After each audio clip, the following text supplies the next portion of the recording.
Welcome to the People Chat with Mona. I am your host, Mona Lisa. Today we're going to be talking about some of the more current issues related with the pandemic and the workforce. And with me, I have today Africa's very own Jackie Kalisa. So Jackie is the Site Learning and Development Manager for a technology company. And she also has a lot of experience in the banking sector. Jackie is known as an inspiring and motivating person. You can follow her on a lot of social media platforms where she writes content to motivate young people quite a lot. She's also a public speaker. And today with me, we'll be talking about the pandemic, how it's affected the workforce, and several things related to that with regards to HR. Before we start, I also want to mention that Jackie and I are working from different locations. So if there's any background noise, I want to apologize ahead of time. So Jackie, welcome. Yes. Thank you so much, Mona. Thank you so much. Thank you for joining us today. It's a pleasure for you to, join us and to also be my first guest. I'm quite excited. Pleasure is all mine. Yeah. So, Jackie, I want to talk a little bit about the pandemic and your perspective of how the pandemic has affected the workforce. So maybe if you could give us your input on that. Mm-hmm. Okay, thank you. Well, let me start off by just acknowledging and getting to understand that the pandemic has really, really affected the globe in general. So everyone was shut down, or probably a lot of things happened, and no one really saw this coming. All of us, it's something that hit us in a very different way compared to what we're so used of. Even those who probably saw it and they were like, okay, probably it's something that is going to last a month, 2, 3. It ended up escalating now to how many years now? Probably a year now. So it really affected the business. And of course, looking at workplace and all that, that is when the people come in. So it has affected the people in general, who happen to be the asset, the biggest asset of any company. So it has affected us in a way that we ended up diverting from the usual normal workplace that we're so used to a different culture, to a different concept that we're never ready for or prepared for. Yeah. For sure. Yeah. And I mean, now a year and a half into it, it's still shaking up a lot of companies. It's still affected our lives in a way that isn't only going to ever go back, but this will be probably our reality here forward. That's correct. Would you say there are any positive impacts of this pandemic? I mean, I know it sounds crazy to even ask, but any positive takes?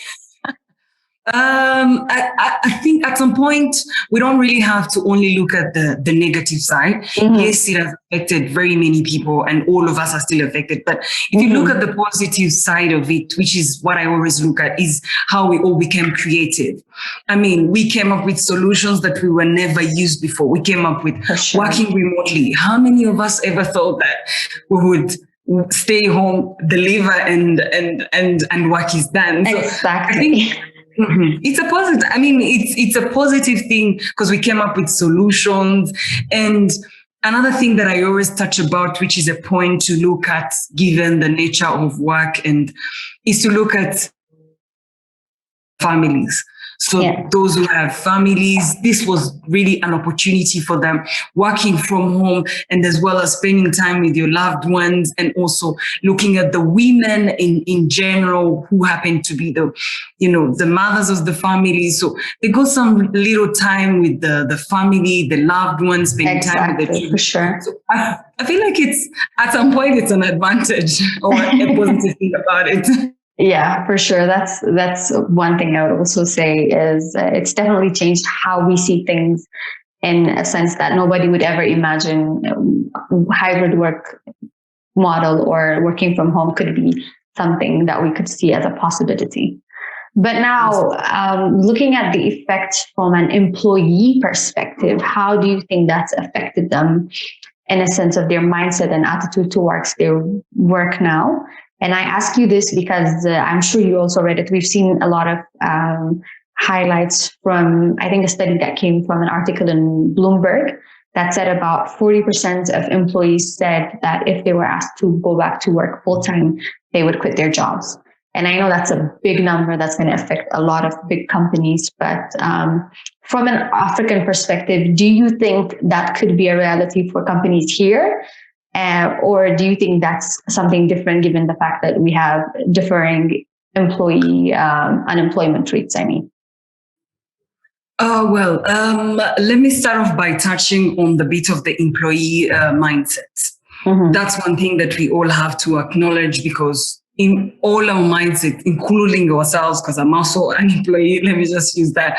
So it has changed. That's definitely. We've shifted from recognizing that we can work from wherever we are. So that's already a shift. And now, looking at the level of unemployment rate in Africa, one can say maybe this is not something that is actually going to happen right immediately, but also we have to sit back as Africans, as companies, as different business owners, and start questioning all these things. The fact that we do not have this in place for the moment because of the level of unemployment, but does it mean that we don't have to be aware of this situation? Because it's at some point, I feel like this is something that will come up. Yeah, for sure. So we need to be aware. Employees really want to be flexible. They want to feel like, okay, I can do my work from home. Why do I have to come to the office? And that shows already that the shift in mindset. Some of them have also been able to challenge us. Why do you want to see me in the office? I mean, I feel like I'm even more productive at home than coming to the office.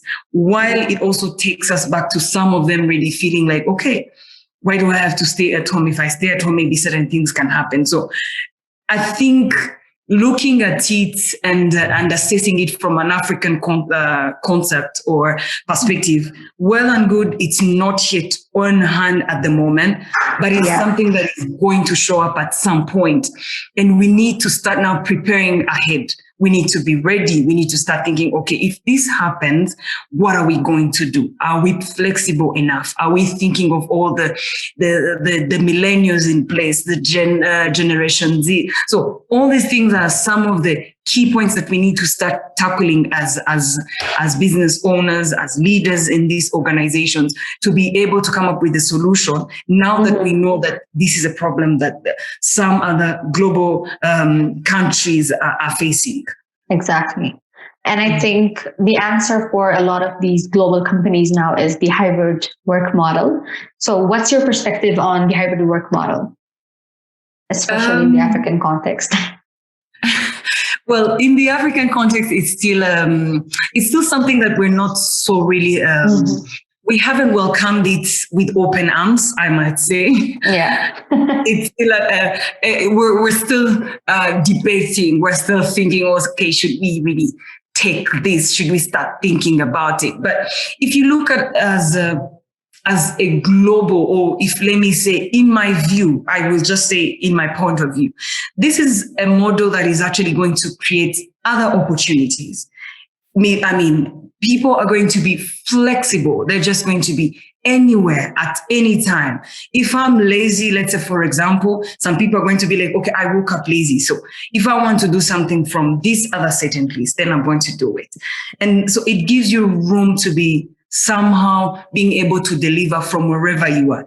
And another thing that I look at it and say, okay, maybe this could be something to look at, is the well-being of our employees and the productivity. So well-being of our employees is not just to be in one specific location, but for them to say, okay, I feel like I can be more productive if I am at this place.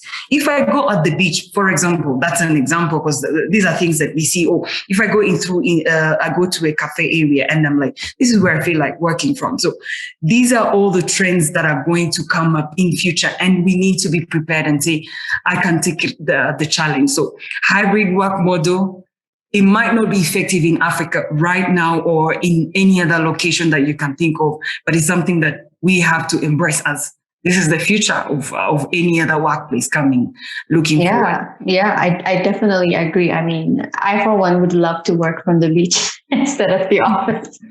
So I would definitely be inclined to.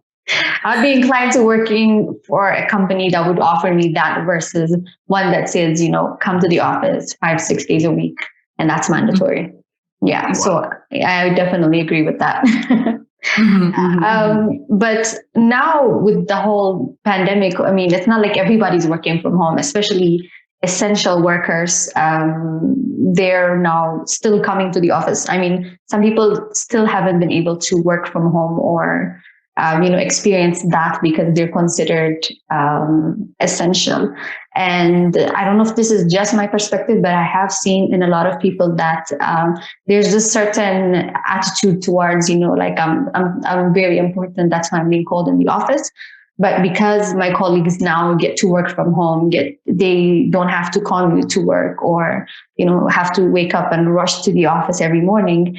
I should be either compensated in some way, or there's a certain level of frustration also that you see. So what do you think should be done for employees in that sort of mindset? Do you think it's smart to sort of compensate them in one way or the other, or should this not even be a discussion? Because initially when people were recruited, nobody was told you're going to work from home while your friend works from the office and, that sort of thing.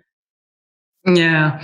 I think working from home, we also need to understand this. So this goes up to the overall business, the kind of company, the what they believe in, and as well as the structure. So, when we say essential workers, these are some of the workers that it has been proved that they cannot work remotely. Exactly. That's another thing that we need to understand. So there are those that can work remotely, but there are those that cannot work remotely. Mm-hmm. But then coming to the office, if you're on this other side, does it mean you're not productive? So that's another debate. I think we need to change the concept of people thinking, okay, me, because I'm not coming to the office, I'm not really more productive. That's also another way of saying, okay, some of them may not feel safe working from home. So in case we think of compensation, if it should be a debate in whatsoever way or any way of thinking, I feel like this is something companies should sit down and have questions around, depending on the kind of business. Yes, we might have a need to compensate them because of them being essential. These are people who we do not have any situation or way of sending them back home. So yes, we can think of compensating them. Mm-hmm. However, what are we also, what kind of a message are we sending to the ones at home? So that's another debate that we have to think about. Yes. And then maybe to also, how do I say it? Like to come up with a balance. Some of the companies can think of having maybe 1 week of these essential working from home, and then this other week of them, these other ones who are home coming to the office, so that at least we can strike a balance. But compensating purely the ones who are working from the office and then leaving these other ones at home, I feel like at some point it would create a gap. But again, like I said, it goes back to the kind of business. Are they, is it a threat? What kind of a message are we sending out? Are they not being productive? Are they really not, are we not tracking the ones who are at home? I mean, so all these things, we need to capture them, what tools we have for the ones who are working from home that we can say, okay, even you're essential. Yeah. I mean, so those are some of the things that we need to look at. But the idea of compensating, I think, goes hand in hand with the company's structure and as well as the kind of business. Yes, I definitely agree on that. Now, just going back to the other side. So there's also this mindset of some employees where they feel like if I'm asked to work from home, then I'm going to miss out on opportunities. And I've had a firsthand experience of some colleagues coming and saying this to me personally, because they felt like if I'm not important enough to come to the office, then am I important enough to stay employed? Or it was just that people were afraid that they would be missing out on these important conversations that were being had with between line managers and other colleagues who were there at the office present at the time. So how do you think companies should make sure that, the people who are asked to work from home are also not insecure? Because, insecurity also goes hand in hand with inefficiency, in a sense that if you don't feel like you have a secure job, you wouldn't perform that well. But now this takes us back to, how do I say, do we have the right tools in place? So this, I will talk about actually employee engagement. So the fact that we have those who are thinking, okay, if I'm not going to the office, I'm going to be left out, is because there's a certain level. This is what I'm thinking, probably could be my opinion, but I feel like there's a level of engagement that these employees they're not engaged to. And we have to acknowledge this has always been most of our mentality. Yeah. Our traditional way of thinking, okay, I have to be in the office. If my manager, if my supervisor doesn't see me in the office, oh my God, I don't think I'll be able to get any opportunity. Probably I'll be laid off. Probably they're going to deduct my salary, because these things have really happened. So what I feel like saying is, what do companies have in place, or what are the tools that we have in place as organizations, as businesses, that are able to drive away that mentality from these employees? Have we been able to engage them? Have we been able to have all those productive sessions, all those one-on-one? I call them one-on-one because I feel like managers, some of them have all these sessions. Like, you have a session where you have to engage each and every employee on your team, so that you create that sense of belonging. And then they also have these sessions where they all meet up, like stand-up sessions. So if all these things are in place, and then we have ways of tracking productivity, what did you do the whole day? What kind of assignment did I give you? How far with this assignment? So all these things end up showing that someone is productive even when they're working from home. Yeah. So as a company, if we have all these tools in place, at some point it's going now to help these other employees who are thinking, okay, I have to be in the office all the time. Because you find that, again, some people are going to be coming to the office just for the sake of coming to the office, so that they see you. Yes, exactly. I have seen that too. And we've seen this happening a lot. I definitely agree. I think if I would just add one more thing to that is, usually there's a misconception with companies thinking, if we say we need to have a system to make sure we track productivity, they're thinking big ARPs or like systems and solutions. And they're thinking either I don't have the budget for it, but it could be something as simple as an Excel sheet or a Word file you sell your team. It doesn't really have to be the fancy big things, especially for small companies. That's why I see them like shy away from anything that has to do with follow-up and tracking. That's true. And also, maybe to add something more, is there's some of the activities that we've been seeing, like we came up with creativity, coming up with some team building activities on virtual activities, even when we're really not feeling like, yes, we want them because we're so used of interacting in person. But all these efficient activities, they actually make you feel connected. They make you feel like, okay, my team is somewhere, my colleague is somewhere. All these simple tools can really help us drive away that mentality, because it's something that we need to get used to, because it's here to stay for quite a long time. For sure. I definitely agree. And with everything we've discussed, we're yet to talk about HR and what HR should be doing to make sure, employees feel motivated and still looked at. And also leaders are able to cope with the new changes that come, not to see it as a drawback, but see it rather as an advantage to, further their performance and, their advantages. So when it comes to the HR part now, that is when we bring in the human factor. So when I say human factor, that means we need to be how do I say, empathetic, right? And we also need to communicate.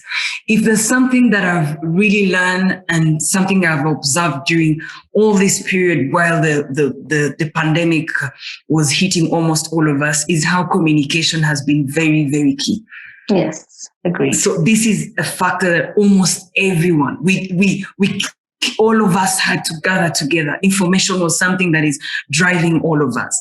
So for HR part, we need to create the awareness. Now, we need to be the ones to drive all this kind of awareness. We need to be the ones to communicate to the team. We need to be the ones to be flexible in terms of having these policies, measures in place that sometimes are not really tailored to what we're going on currently, but yes, something that is tailored to the situation that we have right now. So being flexible, communicating, there's some companies where you find that they have intranet, which helps them to create the awareness, makes them, the employees feel at hand. I might say this as a funny story, but most organizations, when they have the HR part, this is how do I call it? This is a department or a section that most of them get scared of. Like, oh, for sure, they don't want to engage with them. So you find that even when your manager is saying something, you're like, okay, if the HR doesn't approve, I'm not so sure I'm going to do that. I have had first-hand experience with that as well, so I know what you mean. Well, I personally used to get scared of HR people before until I joined this other company in the banking industry, and it was amazing. Like, I was like, oh, so HR is actually amazing. It's full of people with good energy.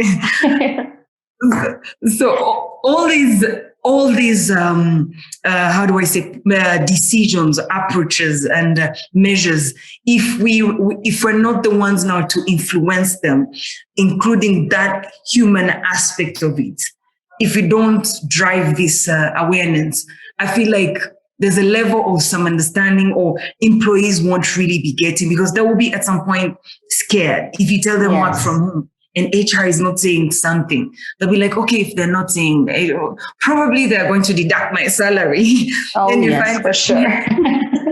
So we need to drive the change. We need to be the ones to push the awareness. We need to talk. We need to engage with employees. We need to support the business. We need to be the ones to really, really have these sessions with employees, making sure that we bring everyone on board and showing them, as well as being in alignment with what the business wants. So that is what I would really feel like, or think that we need to do as HR people. I love that. I mean, so many things I want to talk about regarding what you just said. I mean, yes, I cannot say this enough. Communication. I love that you brought it up. And it's the little things that you think don't matter to employees. You think, of course, why would an employee think they're going to get laid off if they're asked to work from home? But then you really talk to employees, and these things that seem simple to us in HR is actually what really impacts an employee's morale and sense of security. So communication, I think, is the most key thing. Just like every other relationship, I mean, between HR or the company and an employee. What I love that you said is the driver of change, because that's what I wanted to discuss next as well. Because, I mean, this isn't the reality in all the companies, but in most companies, HR is seen as the executor. That's why they're seen as somebody to fear. You don't want to mess with HR because HR is going to do this to you or that to you, because we're sort of seen as this executors of either policies or strategies or climate, that sort of thing, but never as the leaders of change. And you also see in most companies, HR just goes to do the basic things, but never really to effect change, because change usually comes from other levels of management. But as HR, I think it's essential, especially in this day and age, to lead this. And so what do you think needs to change in the mindset of HR personnel so that they also come out of that executor mindset? Because you see that in a lot of HR personnel, and sort of to see themselves and be seen as change leaders and the ones that drive the change, not the ones that necessarily execute it alone. Yeah. Well, one thing I always say, or maybe something that we've been seeing evolving for the past few years from the HR side is when you look at years back, we're so traditional. So like you just mentioned, we're so much into people who just play a role of executing. So we don't contribute anything. So my number one opinion, or probably what I would recommend, is HR becoming business partners. So when we say business partners, is we have to acquire that strategic thinking skill. We have to speak the language of the business. We need to understand, what does the business want? What do we have to contribute on the table? Because when you don't understand the business, your ideas will be limited. You will not be in the position of providing the solution. That's why you will see someone coming on your desk and throwing something onto you and saying, okay, execute this. But then when you know the business, when you understand the business, you're going to give all those strategic solutions, if I may say. If you understand the business, you're not going to be able to know, okay, this is the kind of a talent we want, because this is who is going to drive the business. This is someone who's going to contribute to this. So when we have all that mindset, when we know what is needed for the business, we are able to contribute. And another thing that we also need to adapt now, we're in the era where the young people are driving the world as well as technology. So we need to adapt. That's for sure. We need now to acknowledge and understand technology and its implications. When we're all thinking of automation, when we're all thinking of all these other artificial intelligence, yes, in African countries, some of these tools have not been used, or probably we're still far from thinking about it. But then when you look at technology, what does it mean? I mean, it means it's going to change a lot of things. It's going to take away some of the jobs that we've been doing as human, and you find yourselves laying off certain employees. So HR needs to understand that concept, because when you have all this, when you start to embrace the change now, that's when you also make an impact. They're not just going to tell you execute, but now you're also going to start giving ideas. You're going to start preparing the business. You're going to start preparing this organization, telling them, okay, this is what is coming ahead. Are we prepared? Rather than just thinking it's nothing. And also something else that I can say that we never used to have as HR people, the culture of agility. We've seen how, I just talked about it. Yes. So the technology, again, I just talked about it. But now, what do we embrace about it? So what are we doing about it? So the culture of agility is us being agile, is us being able to be flexible. I mean, when you look at the HR, the years that have gone by, we're so much driven by the policies, driven by the procedures, driven by all these sanctions that we have in place. But what are we doing to be agile? What are we doing to be flexible? What are we doing to start engaging more and put aside what's written on the paper and now focusing on how the world is evolving? So that is another concept that we really, and the culture that we need to adapt, because things are changing, and we also need to be the ones to drive this change, because we are the human aspect of any organization. I always tell people HR is actually the engine of any organization. And I agree. And if the engine is not working, what do you expect? Do you expect the car to move? Definitely not. I mean, I love what you just said, because agility is something that I see a lot of times lacking in HR departments, but that actually should be the culture and the mindset, because that way you can also cascade it towards other departments versus asking them to be something that you also are not, living yourself. And I definitely agree with what you're saying. And I also think HR personnel should take the fact that there's a pandemic here and nobody knows the right way to go as an advantage to sort of one up other departments, in a sense of knowing more so that they can give directions. I think that can help HR be like what you said, the engine of an organization, versus now what they're doing, pushing from behind. I love that. Yeah, That's good. And maybe something else that I need to mention is us HR people. There's a culture that we need now to adopt within even the pandemic that we're going through, just like you've mentioned. So when we take decision, when we have to adapt being evidence-based, have we moved from us being just people taking decision or now being data driven? So you see, when you have data, it helps you to make the right decision. So it contributes to a certain level of coming up with decisions that have something that has been tracking all these metrics in place, all these things that have been going on in the workplace. So we need to also go by that, and we need to adapt that culture because it's something that we never used before. In the traditional old way, we were just sitting and doing what we've been asked. But now we have all these things. One can sit and say, okay, this is what happened during when the pandemic had just hit. This is what we've been seeing. How many talent have we lost? How many people really seek to work from home? How many people want to stay in the office? So you see, all this data, when they're linked together, they give you something to look at, and then you are able to make all decisions. You're able to say, okay, my employees are not engaged. Why are they not engaged? So it's because you have something in mind. It's because you have something that has already been recorded and it's coming from them. And that's why I say we need to adapt that culture of being data driven, because it will help us to make all these harsh, in as much as call them hard decisions, but it will be based on something that we've been able to sit together and analyze as a business.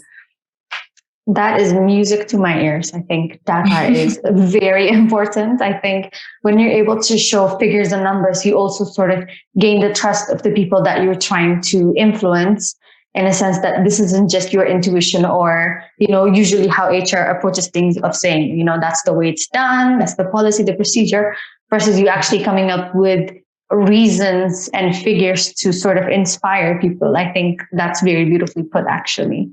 Thank you for that. You're welcome.